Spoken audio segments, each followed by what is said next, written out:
Go. Alhamdulillah. There's a lot of lessons for us to learn from the Seerah of Rasulullah sallallahu alayhi wasallam. And here, we always want to learn something with practical implementation. Many people, they study the Seerah, or they read a book, or they study the life of the Sahaba, or the qisas of the Anbiya, and they just do it like as if it's entertainment, like when you're reading Marvel or DC or something like this. But you have to realize, first and foremost, these are real people. The Prophet Muhammad alayhi salatu wasalam, Abu Bakr and Umar and Uthman and Ali radiallahu anhum, the Anbiya before them, Nuh alayhi salam and Lut alayhi salam, these were real human beings. Humans like me and you. As far as their humanity goes, they were like me and you. But Allah subhanahu wa ta'ala raised them to a high rank because of the sacrifices that they went through. And what they sacrificed for the deen is what Allah subhanahu wa ta'ala chose them for. Right? Meaning that if today we sacrifice, Allah will give us that nusra as well. Allah will give us that help. So when we study these books, we should study them in trying to improve ourselves and make our methodology, our manhaj based upon them. So in the da'wah of Rasulullah sallallahu alayhi wasallam, there was 3 years we talked about the secret da'wah. And what was going on at this time, and this is important because today, many brothers, and may Allah reward all of us and accept it from us and give us the tawfiq, want to be involved in the da'wah. Like around the world we get a lot of questions, how should we do da'wah and things, right? So we should always look at the blueprint from the Sahaba radiallahu anhum. How did they do it? So what did they do first and foremost was tazkiyah wa tarbiyah. Tazkiyatul nafs. Today, when somebody wants to give da'wah, the first question they ask us, like, how can I get Bible verses? How can I get metaphysics and logics and this and that and chemistry, I don't know what else, right? No, first thing, cleanse yourself.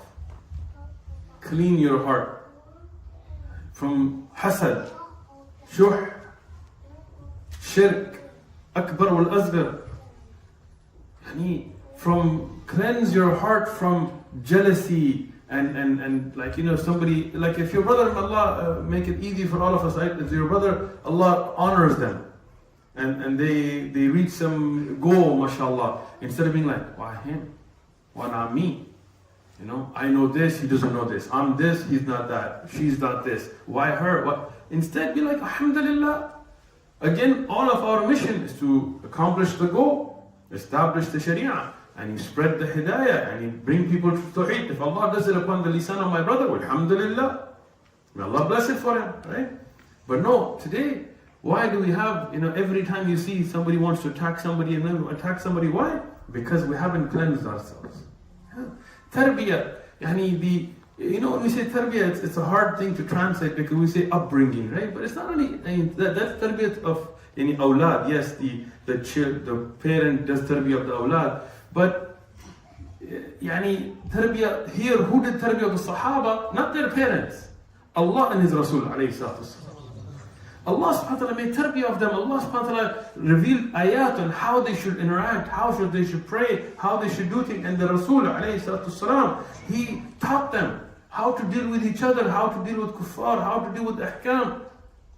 And at this time, the Sahaba are few. And these 3 years of secret da'wah, there's not a lot of hardships. It's still hard. Many of them, they have to keep everything secret because they know. But it's not a lot of hardship. But today we'll get into the da'wah jahriya, when the da'wah becomes not sirriya, jahriya, when it comes out and becomes open. And you'll see the forces of evil and shaitan and all of that, how they step up to it. At this time, the Sahaba radiallahu anhum, they were learning the good akhlaq from Rasulullah sallallahu alaihi wasallam, the good mannerisms. And as we mentioned in the last, as Hassan al-Basri said, this is, when you talk about being Salafi, then you need to know who the Salaf are. Salafi is not just, I have a shimab, so I'm Salafi. My thobe is white, so I'm Salafi. This means you want to follow the Salaf al-Salihin. Then who were the Salaf? They were the best. No doubt every Muslim should be Salafi in the sense to follow the Salaf al-Salihin. Not to be part of any cult or any group or have to follow a particular 10 scholars. No, but to follow the Sahaba and the Tabi'un and the Salihin from the earlier generations like Abu Hanifa and Malik and Shafi and Ahmad. No doubt. Who can be better than those that Allah chose for those best generations, those blessed earlier generations? So how were they? Hassan al-Basri said that a man would travel 2 years to go sit with a shaykh and learn one thing, or to cleanse from one thing.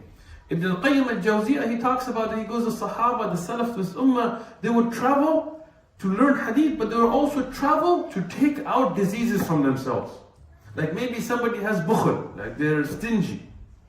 So they would travel to a shaykh, an alim, and they would sit there not just to memorize hadith and things, but they would tell the shaykh, I have this disease, how do I cure myself? And imagine, they leave their work, they leave their families just to, like today, we don't have this. Today, who's going to say, maybe I'm cowardly, like I'm afraid to fight or whatever, stand up for the haqq. I'm going to leave my work, everything, go visit a shaykh and sit with him just to fix this quality. Maybe I have hasad. Allah protect us all. Maybe I have hasad. I'm going to go leave my job, leave my family, travel, go and sit with an alim, a person who has the khashiyah of Allah, just to say, Shaykh, I have this disease, how can I fix it? Right? So this is something we see from the Salaf that we've lost today. At that time, as we mentioned, there were 2 salawat. There was Fajr and Asr, or meaning the first in the early morning and the Asr time. But there were nawafil. Even at that time, like we see a hadith where Abu Bakr radiyan used to pray the whole night. He used to be up praying at night. Later on when Umar radiyan became Muslim, you will see he also would stand and he would pray. And Rasulullah sallallahu alaihi wasallam would go to the haram and he would pray in the night. It's not fard, but they loved it. And today it's so difficult for us. Today it's so difficult for us. When we do it, we're like, wow, I prayed half an hour last night. Woo! We today are just like, okay, what's the minimum? And myself first, what's the minimum I can do and still feel good about myself? This is something amazing. I know you think I'm going off track, but this is the track. Ibn Rajab al-Hanbali, one of the underrated ulama, he said about riya, or showing off. And he said there is a showing off from others, like meaning you want to show off, you want to be like, look, I got this, I did this, I'm this. Sometimes you say, mashallah, what's your name, brother? My name is Sheikh Hafiz Maulana Hazrat. If you accidentally call him brother,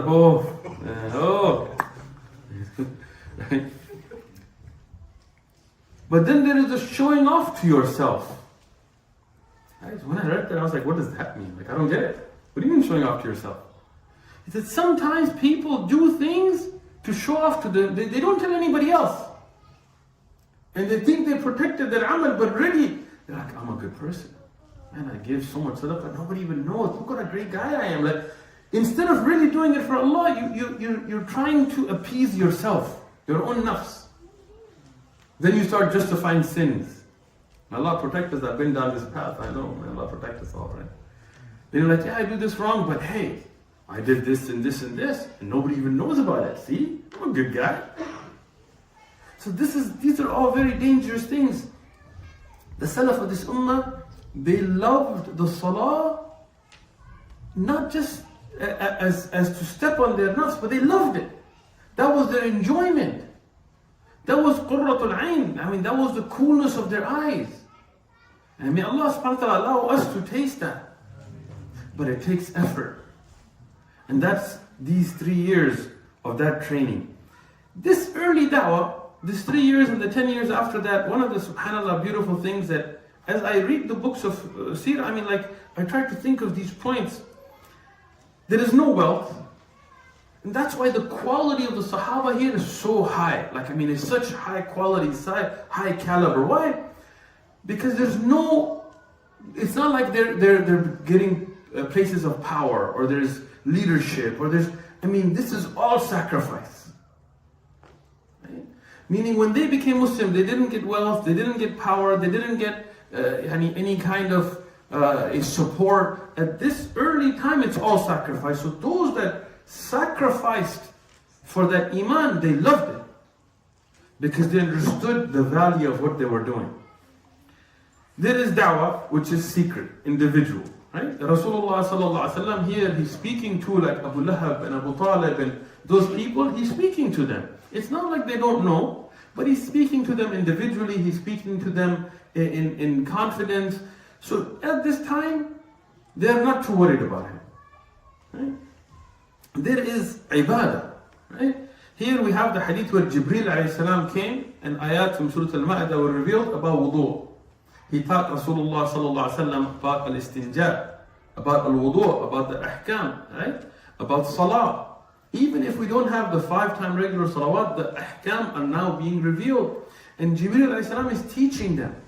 Allah subhanahu wa ta'ala is revealing those ayat, right? And here there is a beautiful hadith where Jibreel alayhi salam, he talks about the istinja and he shows the Prophet alayhi salam, he says, and after you're done, sprinkle water on on your clothes. Right? When you're done with istinja, before wudu and things. And this is something proven from many of the Sahaba as well. And this is something beautiful, which is why it takes away doubt. Like sometimes you go to the bathroom, you make istinja, you make istijmar, you cleanse yourself after the bathroom. But then later shaitan gives you some doubt. So here when you sprinkle that water, it takes away doubt. Like look at the detail that's being taught. Okay? With this, you have the leadership of the Prophet ﷺ. These are aspects to make the da'wah successful. Why? Because the leadership is mukhlis, yani has sincerity and knowledgeable. Right? Who's more knowledgeable than the one that Allah revealed the Quran to? Ayat are revealed to him, hikmah is taught to him. He ﷺ leads them with ikhlas and knowledge. And those are qualities we should look for in our leaders. May Allah grant all of us. We look at those who are mukhlis and knowledgeable. Right? Sometimes, and I'm telling you, like I read a lot of different books, and then I go over and I kind of summarize these things for you. Right? Why? Because I see these problems in our ummah. Sometimes we have mukhlis, but jahil. And some people they have great ikhlas, but they break the rules of Sharia. They violate sometimes the blood of the Muslims, sometimes the honor of the Muslims, sometimes they sell out and things.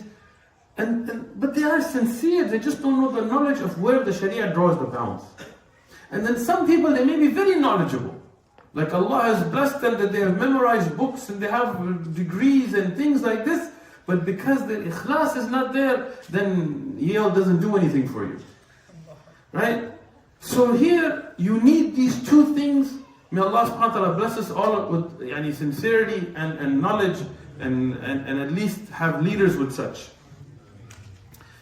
Who were the first to accept Islam? Mostly the poor. And if you look at Ibn Ishaq or the earlier books, Al-Maghazi, when they list, we have some exceptions like Uthman ibn Affan. He was wealthy, he was respected, he was loved. You have Abu Bakr radiallahu anhu, you have Abdurrahman bin Auf, you have some exceptions. But the majority, they are women, they are slaves. This is pre-Islam, right? They were enslaved in the pre-Islam era, and they are poor. Many of them, like Yasir and Sumayya and their son, Ammar radiallahu anhum, they are from the weakest of the Arabian society. And that's something interesting. Right? Some people nowadays, they tell us, don't worry about giving da'wah on the street. What's the point? Go get rock stars and go get professors and go get these big guys. And when they come, then you will see people will see, oh, this basketball star became Muslim, so khalas, we're all going to become Muslim. But you never know. You never know who Allah subhanahu wa ta'ala has put that blessing in, that their coming to Islam will be such a blessing for the ummah that we don't realize it. Who would have thought Julaybib would turn out to be a shining star of Islam? Imagine if they saw Julaybib radiallahu anhu. You guys know who Julaybib radiallahu anhu is. I'm not going to go over his life here. We've gone over, right? But nobody would have paid attention to him. No nasab. Don't know his father, don't know his lineage, no Arab tribe connections, no power, broke, doesn't have enough clothes, physically deformed, from the worldly perspective, physically very ugly. People were just, even his name, what's his name? Julaybib is actually not his real name. We don't know his name. Jalebi was a name given to him. And Jalebi, what does it mean, Jalebi? A small jilbab. Because he didn't have enough clothing, so they named him like the guy who doesn't have enough clothing. Orphan, but then he became such a star for Islam that at his death, Rasulullah sallallahu alaihi wasallam saying, Jalebi minni wa na minhu.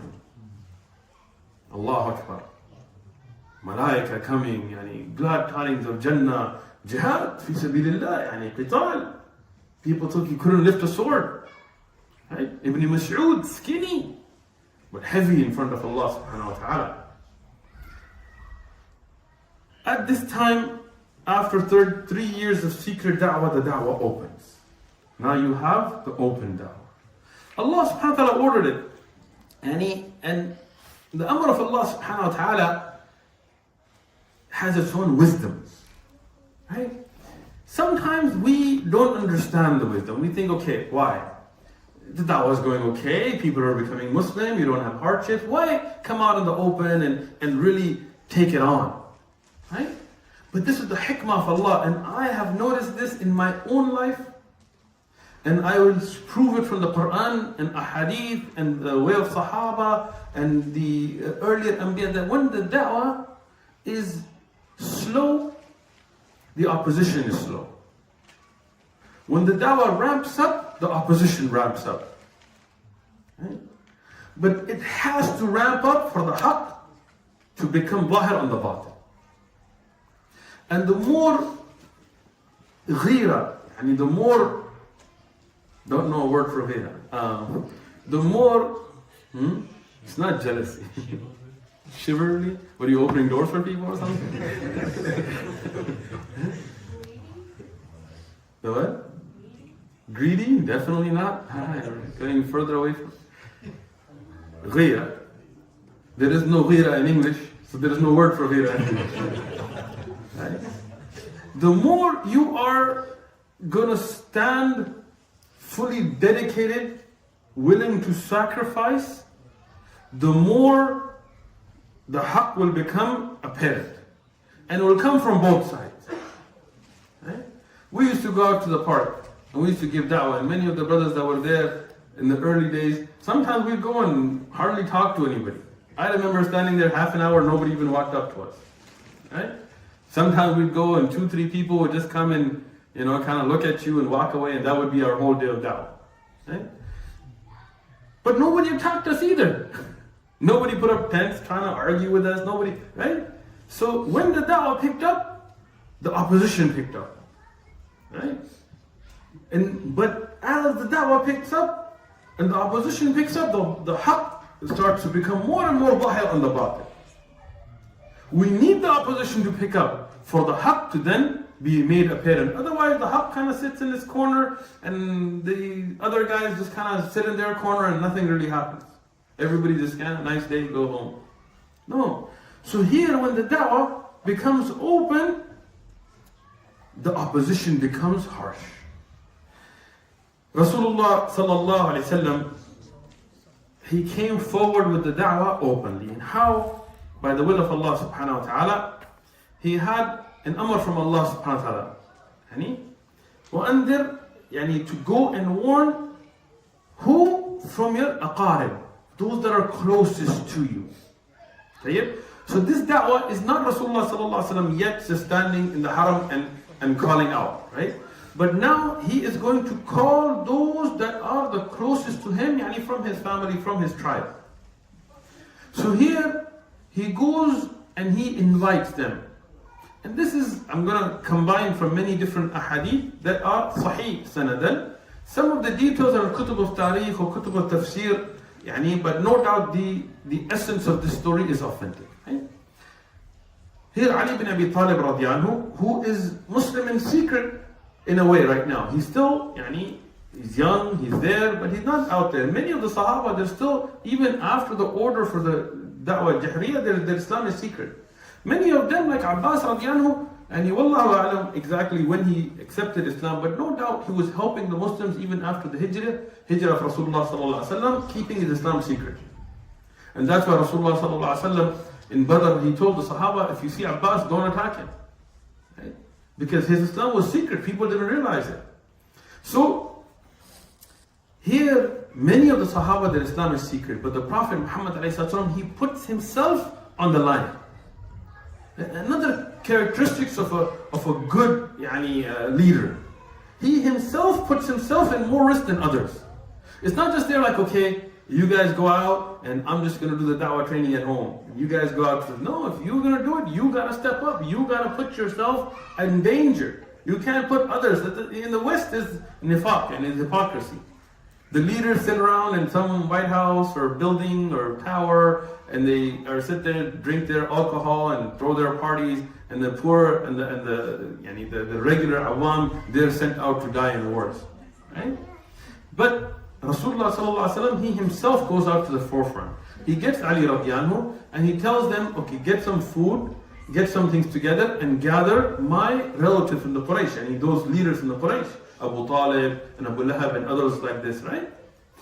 Now, others like Abu Jahl and them are going to be involved as well, but mostly we're concentrating on Banu Hashim. This is the order of Allah subhanahu wa ta'ala, this is the aqarib, this is the ones closest to the Prophet sallallahu alaihi wasallam. Here, when he brings them together, they don't listen to him. And imagine, this is the best of mankind. This is the last of the prophets, the final brick in that completed household of prophet and all of that. But they don't listen to him.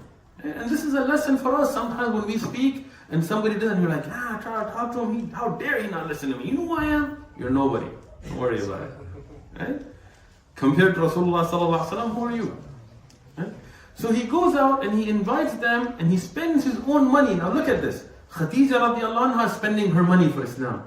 Rasulullah sallallahu alaihi wasallam spending his money for Islam. He's not saying if some organization doesn't fund me, then I'm not going to do it. Who's going to sponsor this? Hey guys, come on, we need sponsorship. No, his own money he's spending. And that's how we should be with da'wah. So he's spending his money, they come, they don't listen. They're talking to each other, and Abu Lahab is, in one of the narrations, he even tells the Prophet ﷺ, what are you doing?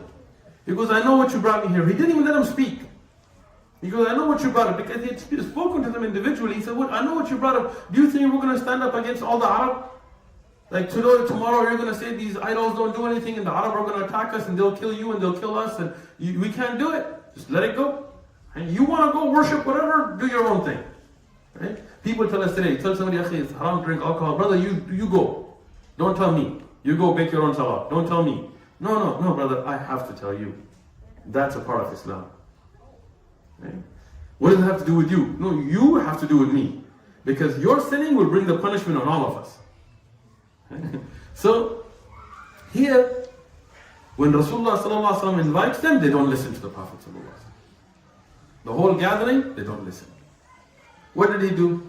Was he like, Khalas, I tried, what do you want me to do? Khalas, I'm done. No. He invited them again. He invited them again and made food for them again, spent his own money again, and he told them, after the hamd of Allah, he praised Allah subhanahu wa ta'ala. Nahmaduhu, with mentioning, praising Allah subhanahu wa ta'ala, saying that there is la sharik Allah, and he's saying those statements clearly. And he told them, look, when a caravan sends a scout forward, the beautiful statement. When you have a caravan, they send a scout. In the Arab, they would send the scout for 2-3 reasons. One of them, to see if there's any bandits, any enemies, anybody. It's very important. Secondly, to find water. Now, if the scout comes back and doesn't warn them, he sees bandits and doesn't warn them, what will happen? The caravan will get attacked and they'll all get killed. Or if he finds water and doesn't tell them, and they don't go in the direction of the water, they'll die.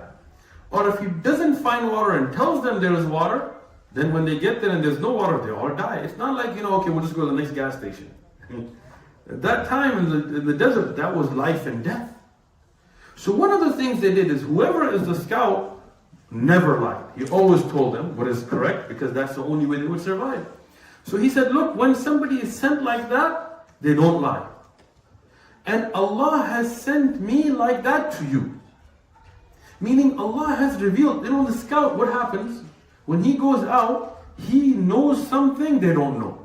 Either he knows there's water, they don't know. So he comes back and tells them, hey, I know there's water, follow me, I'll take you to it. Or he knows there are enemies, he tells them, hey, I know there are enemies, you haven't seen them, but I know I've seen them, so let's change direction. And they follow the scout. They don't say, well, I didn't see the water. Like imagine the atheists tell us today, right? I want to see Jannah. I want to see Jahannam, right? I want to see Allah, right? Like this is the kind of statements we get. But imagine in this beautiful example of the Prophet ﷺ, imagine the caravan's like, well, I don't know. Are there bandits? I didn't see them. Well, when you do see them, then you're all dead. Well, you say there's no water, but how do we know? Let's go check it. And then you get there and then you all die of thirst. So here, when that person is trusted with that responsibility, then you have to just follow. Right? So here Rasulullah ﷺ is telling them, look, Allah revealed to me about this, and I have been sent to you as that scout goes out in front of the caravan. And as that scout would never lie to the caravan, I will bring the truth to you. Right? Here now, a beautiful example, he tells them about, look, there is Jannah, there is Jahannam, there is the idols cannot, straight. Now, what did he not do? He didn't tell them, you're good and I'm good. Yeah, it's okay, You're going to Jannah from a different direction, and I'm going from a different direction. All paths going together. Let's do this. In front of Quraysh, we're going to have a big conference, and we're going to call it the Makkah Interfaith Conference. And then you can talk about Lat and Uzza, and I'll talk about Allah, and then we'll, I don't know, what do they do? Sing and dance? Eat something, right? We'll do the dabka. That's it. We'll do the dabka. There's a great idea. Right? No! The da'wah was straight. Look, what you're upon is wrong. These idols worshipping other than Allah is wrong. There is no sharik of Allah. La sharika. There is only one Allah. Everything else is false. You have to recognize the truth. He did it with hikmah, alayhi salatu wasalam. He did it with wanting good for them. Yes. But he was straight with them. Right? Now here, Abu Talib, he tells the Prophet ﷺ that, look, what you're saying, and I'm going to summarize, I have all my notes, but I'm just going to summarize it. Look, my nephew, what you are saying is good. Like what I hear from you is good. And I will support you. I will back you. Whatever comes, I will back you. I got your back. Translate. Right? But I cannot leave the deen of Abdul Muttalib. Who's Abdul Muttalib? He is the father of Abu Talib. And he is the father of Abdullah, who is the father of Muhammad alayhi salatu wasalam. So he is the grandfather of Rasulullah sallallahu alaihi wasallam, and he is the father of Abu Talib. Many people, including ulama, and many people today, they try to make, Abu Talib was Muslim. He was from Fitra. He was on Tawheed. Well, if he was on Tawheed, then this wouldn't make sense. Then why would Abu Talib say, I can't leave the deen of Abdul Muttalib? Because that was the deen of worshipping idols. And look, we have to be honest. None of us want that somebody say, the father of Rasulullah sallallahu alaihi wasallam is in the nar, or the mother of Rasulullah sallallahu alaihi wasallam died on kufr. But if that is, then we cannot change it because of our ghulu. That's not Islam. Islam, aslama. When Rasulullah sallallahu alaihi wasallam told the man that your father and my father, khalas. When Rasulullah sallallahu alaihi wasallam said that Allah didn't allow me to make dua for my mother, khalas. It's clear. So here Abdul Muttalib, his deen was the deen of the idols. And Abu Talib, as good as he was, he couldn't give up that false sense of loyalty. Today we have this too. Many brothers, good brothers, mashallah, and maybe brothers who've done a lot of khair, but they can't give up their loyalty to a certain community, or a certain madhab, or a certain firqa, or a certain group. So now, when they see the haqq, instead of accepting it, they will make loops around it. They'll be like, yeah, that brother is good, but he's Wahhabi. What does that mean? What's Wahhabi? Well, what's that? Well, he thinks he knows better than Imam Hanifa. Look, who said that? said that. But you know who does know better than Abu Hanifa and Shafi and Malik and Ahmad? May Allah be pleased with all of them. You know who knows better than them? Rasulullah sallallahu alaihi wasallam. So when you have a hadith sahih, muhkam, proven, mutawatir, la khalas, we will not leave that قال Allah wa قال Rasul for anybody. Somebody told Ibn al-Qayyim that one of your shuyukh said this. He said, I love my shaykh, but I love the haqq more. So, this is, I love my community here. And my community is this. I don't care what race you're from, I don't care what language you speak, you're Muslim, you're here, this is my community. But even here, if somebody brings me an ayah or hadith sahih, sorry guys, that has to take precedence. Right? So here, Abu Talib couldn't. His false or incorrect sense of loyalty to his tribe, to his people, to his history, couldn't allow him to break away. But he spoke those good words. Abu Lahab, on the other hand, as some of the narrations mentioned, he told the Prophet ﷺ, تَبَّ لَكَ هل جمعنا لهذا? And this is going to happen again. This is not the first time. This is the first time it will happen again. But either which way, what we find from Sahih Ahadith is he interrupted the da'wah. The Quraysh, when they heard these words, and they heard Abu Talib, they were started, like their hearts started to come towards Islam. But Abu Lahab, even though he's the uncle of the Prophet ﷺ, he ruined the da'wah like he did the first time. And when he told the Arab, the Banu Hashim from Quraysh, he told them, what are you guys doing? You guys are going to listen to this? Tomorrow the Arab tribe will stand up against us. We won't be able to fight all of the Arab. Rasulullah sallallahu alaihi wasallam saying, look, with the help of Allah, you can do anything. Look at this guy, you know. Like today, sometimes we say we tawakkal ala Allah. Yeah, whatever. Okay? But then you tell me what happened in history. When all the Arab tribes came against Rasulullah sallallahu alaihi wasallam, what happened? Who won? Allah gave nusra and fath and victory to Rasulullah sallallahu alaihi wasallam. But because the kuffar, they cannot think of the unseen, Abu Lahab couldn't imagine it. So again, he deterred them. So what did the Prophet ﷺ do? And this is well-known hadith, people mention it all the time. He realized that there is a protocol the Quraysh use. Like today, how do you communicate a message? Right? Let's say you want to communicate that somebody just won something, you maybe send a tweet out. Twitter, right? Or you Snapchat, or you Facebook, or you YouTube, or you make a video and post it on whatever social media. This is the use today. But in the time of the Prophet ﷺ, they didn't have social media, but they had protocols, right? So if there was going to be an attack from outside of Mecca, what was the protocol? That in a particular mountain or hillish high area, a man would go up and he would take off all his clothes. He would get in his birthday suit, you get naked. And he would say, Ya Sabah, the morning or the meaning to warn them that an army or a group is about to attack. Now there is a depth here, and I thought about this time, even though my last Seerah dars, I didn't get to this, right?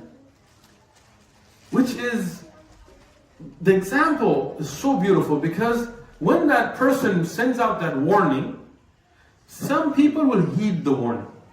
Some people will be like, oh, there's a naked guy yelling, and that means that's our protocol, there's an army coming, we gotta be out. They prepare themselves, they either get out of town, or they arm themselves, they prepare themselves. They heed the warning.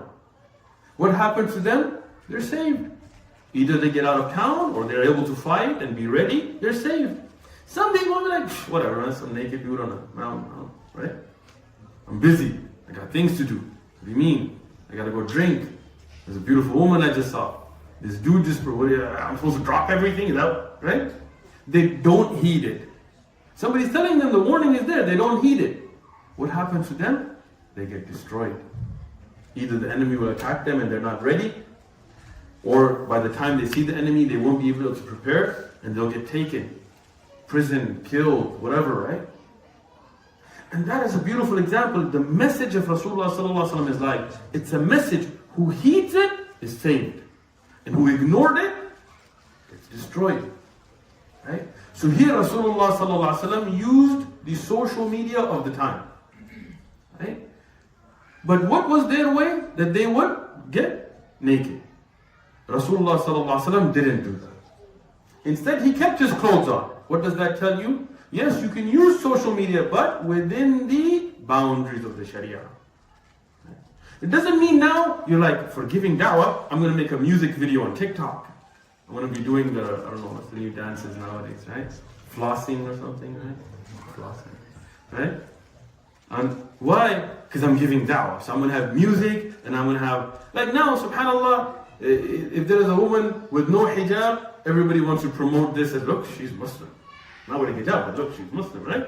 But no, we don't use that to attract people to Islam, that which is haram. We don't use music and women without hijab, or guys dressed in a way they shouldn't be, or me and my wife are going to do makeup tutorials for da'wah. No. Leave all that stuff alone. The Sharia has boundaries. Right? Stay within the boundaries. Within that, use the social media. You use all the technology you can, but within those boundaries. Right? So here, now Rasulullah sallallahu alaihi wasallam, he keeps his clothes on. He doesn't violate the Sharia. Right? But he goes out and he uses this call. And when he calls them, the people, they pay attention. They know him to be honest. They know him to be truthful. They go to him. And he tells them, look, if I was to tell you that there is an army of soldiers, horses, knights, about to attack Mecca, about to attack you, would you believe me?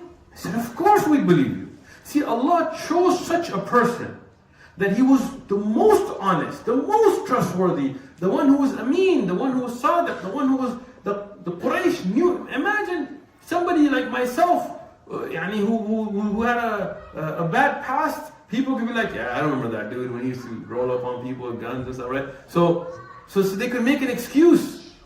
But Allah chose such a beautiful person, Rasulullah sallallahu alaihi wasallam, that the Quraysh were like, no way could he lie. We know him. He's raised amongst us. Right? When we had the problem, who was the one that solved it, and who was made in charge of putting the black stone where it should be? Who made sulh between the tribes? Who do we go and leave our money to entrust? Who do we know that always tells the truth? Who do we go to judge? Because we know. Why? That is the man Muhammad alayhi salatu wasalam. Beautiful character. So they said, if you told us, no doubt that there is an army. Right? He said, then know that there is something more dangerous. There is an akhirah coming. You're going to die. In one of the narrations, he gave a beautiful example. He said, it is like a sleep that is coming that you will be woken from. Death is called sleep is called the sister of death. And think about this, right? Some people are like, what do you mean we're going to die and then Allah will raise us again? Like, how can you be? I see dead people, they're sitting there like that. How's he going to get up again? Right? But Allah gave us such a beautiful example right in front of our eyes. You ever see somebody really sleep like deep? Like they're out? Like some people, they sleep and their eyes are even a little bit open. It's kind of freaky. Right? The eyes will be kind of like this, open, like you can see the eyeball, and their mouth will be open, and they'll be out, silence, and they're not even snoring. And some people snore, at least you know they're alive. Some people, they're just there, and you're not sure if they're alive or not, right? And they'll be like that for hours. Some of them will be still, and then they'll wake up. Whatever dream or nightmare they were going through, whatever punishment they may be going through, whatever enjoyment, you don't see it. You just see them, and they might be seeing a dream, they're in Jannah, and eating the fruits of Jannah, and meeting Anbiya, having some beautiful time. You just see this. Or they may be getting punished in their dream, they may be getting crushed and horror, and they're feeling the stress, and you just see this. Right? But what a beautiful example. Death is like that. You see the dead body, but you don't see their ruh. You don't know what bounties Allah may have given them or what azab they're going through. You don't see it, but it's there. And just like a sleeping person wakes up, in a longer way, when that dead person wakes up, again, So he told them, he gave them this warning. Now at this time, once again, the Quraysh, their heart starts to come towards the truth. This is the best da'wah, this is the da'wah of Rasulullah sallallahu alaihi wasallam. But here again, who steps up to this? The work of shaitan, Abu Lahab. He tells him, Tabba lak ya Muhammad. Hal jam'ana lihada? Say, what does tabba mean? Destroy. What does tabba mean? What happened to your Arabic Durus? You destroyed in destruction. Taba and tabba. Where are my Arabs at? A slow destruction. Come on, man, you were in my dust. You can't answer. Nobody was in my Durus. Taba and tabba, tabba, both have the same meaning. But when you have the shadda ala al-ba, it means a slow, painful destruction. Taba means destructions. You know, like in Urdu, taba. Right? But tabba bishadda means that the destruction is slow and painful. So here, when he told the Prophet ﷺ, and including many of the ulama of tafsir, said this was the second time, as we mentioned. Rasulullah ﷺ didn't answer him. Out of the good character, he didn't want to respond for his own sake. But Allah subhanahu wa ta'ala had ghira. Not that Allah was jealous. What was the other translations people gave? No. But Allah had ghira upon His Nabi. Know this, that Allah is ghuyur. He has ghira. When we get attacked, don't think that Allah doesn't see it. But Allah is halim. Hilm. Slow. But punishment comes. Shadeed. Allah subhanahu wa ta'ala here revealed ayat. What ayat? Tabbat yada abi lahabiyun wa tabb. They have one little Arabic thing, just for fun. Tabbat. Why is it a ta? Because of yadain, right? Which anything yad would be mudhakkar. Why is it muannath? With Lugha al-Arabiya, anything in your jasad, in your body that's two is muannath. Yadain, two hands, because he pointed at the Prophet Tabbat ya Muhammad. So two hands is feminine. Tabbat yada abi lahab, Abu Lahab, majroor, tayyib, no problem. What is after it? What's the point of that? The rest of his body. What do you do? If he said Tabbat yada, as if only his hands would be punished? Nah. Tabbat yada, and then also. لا. Who knows مفعول مطلق? What did you نحو man? Where's Haruf al-Jaz? Where you at, man? Come on. That's مفعول مطلق. What does it mean? This is مفعول للتوكيد. Right? For emphasis. But the ulama of tafsir, they also mentioned something very beautiful. They said that because he said it twice to the Prophet ﷺ, Allah subhanahu wa ta'ala responded twice with it. Right? Beautiful how Allah subhanahu wa ta'ala responded.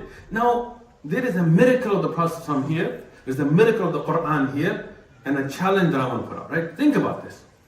Umar ibn Khattab is not Muslim at the time. Abu Sufyan is not Muslim at the time. Abu Sufyan will not become Muslim for a long time after this. Hinda is not Muslim at the time, right? So many, Khalid ibn Walid, Hamza radiallahu anhu is not Muslim at the time, right? Radiallahu anhum, right? Any one of them could have had this. If Rasulullah sallallahu alaihi wasallam made up the Quran, na'udhu billah, as somebody may say, right? He could have said it about any of them. But they all ended up becoming Muslim. So then people would have been like, the Quran says that he will be in the nar, and he's Muslim. Right? Or Abu Lahab could have become Muslim. The Quran would have been proven wrong.